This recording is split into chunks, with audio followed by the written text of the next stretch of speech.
২০০৪ সাল থেকে ঢাকার বৃত্তাকার নৌপথ প্রকল্পে খরচ হয়েছে শত কোটি টাকারও বেশি। ২০১০ সালের পর যানজট এড়িয়ে বৃত্তাকার নৌপথে চলাচলের জন্য ৯ কোটি ৬৯ লাখ টাকা খরচ করে নামানো হয়েছিল ১২টি ওয়াটার বাস। কোথায় আছে যাত্রীবাহী সে জলযানগুলো? সকাল থেকে তাই খুঁজে ফিরছেন সহকর্মী মনিরুল ইসলাম মিন্টু। সরাসরি যুক্ত হচ্ছেন তিনি আমাদের সাথে। তিনি আছেন আমিন বাজারে। মিন্টু, আপনার কাছ থেকে জানতে চাচ্ছি, একদম বলা যায় যে তড়িঘড়ি করেই কোনো পূর্ব পরিকল্পনা ছাড়া এবং কিছু বিষয়ে পরিকল্পনা না করেই নামানো হয়েছিল সেই ওয়াটার বাসগুলো। বর্তমানে সেই ওয়াটার বাসগুলো কই আছে এবং কি দেখছেন সার্বিক পরিস্থিতি জানাবেন। আমরা সকাল থেকেই আমিনবাজার ল্যান্ডিং স্টেশন, ওই পাশে গাবতলী, এই পাশে আমিনবাজার ল্যান্ডিং স্টেশন, সেই ল্যান্ডিং স্টেশনে আমরা সেই ওয়াটার বাস সার্ভিসগুলো খোঁজ করছিলাম। বলা যায় প্রতীকী খোঁজ করা, কারণ কয়েক বছর ধরেই সেই ওয়াটার বাসগুলো আর আমিনবাজার ল্যান্ডিং স্টেশন কিংবা গাবতলী ওপারে সেগুলো আর আসে না।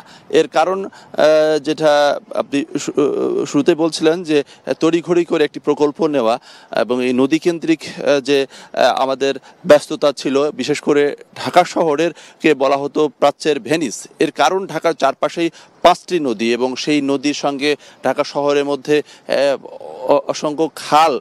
সেই নদী এবং খাল কেন্দ্রিক যে নৌপথে যে চলাচল হতে পারতো সেটিকে একেবারে বলা যায় যে মুখ থুবড়ে পড়া কিংবা সেটিকে ধ্বংস করা সব কিছুই করা হয়েছে। এবং সর্বশেষ যদি বলা যায় যে একটি উদ্যোগ ছিল, সেটি ওয়াটার বাস সার্ভিস। এবং সেই ওয়াটার বাস সার্ভিস সদরঘাট থেকে গাবতলী পর্যন্ত আসতো এবং সেটিকে কিন্তু 3 দফায় উদ্যোগ নেওয়া হয়েছিল। এবং সেই 3 দফার একটি 2004 সালে, এরপর 2011 সালে এবং 2013 সালে, কিন্তু কোনো উদ্যোগই সফল হয়নি।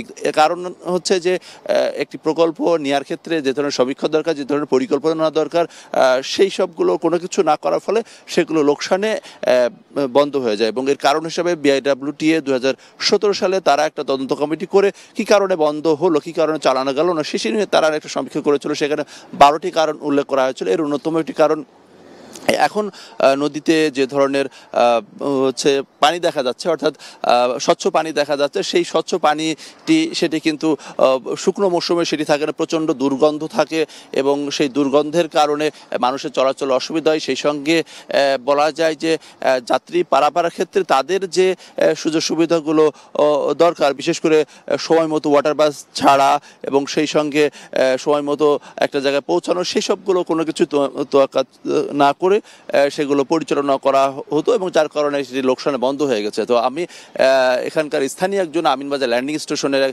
যার এই নদী পাড়ে বেড়ে ওঠা, তার সঙ্গে একটু কথা বলতে চাই যে এই যে ওয়াটার বাস সার্ভিসটার সর্বশেষ কবে আপনারা দেখেছেন?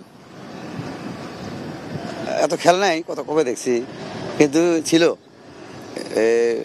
5-6 বছর আগে ছিল, তারপর আর দেখিনি। তো এখন এই ল্যান্ডিং স্টেশনের এখন কি ধরনের ব্যস্ততা?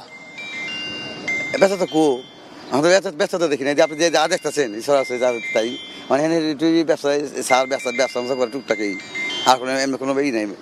আর যে তোমার যারা আছে, যারা কোম্পানি কিনছে, তারা এই ব্যবসা করে। আমরা আসলে এই ল্যান্ডিং স্টেশনে অনেকক্ষণ ধরে অপেক্ষা করছিলাম, কিন্তু বলা যায় ওয়াটার বাস সার্ভিস তো গত কয়েক বছর এখানে পৌঁছায় না। সেই সঙ্গে বলা যায় যে অন্যান্য যে নৌযানগুলো সেগুলো আর এখানে আসে না।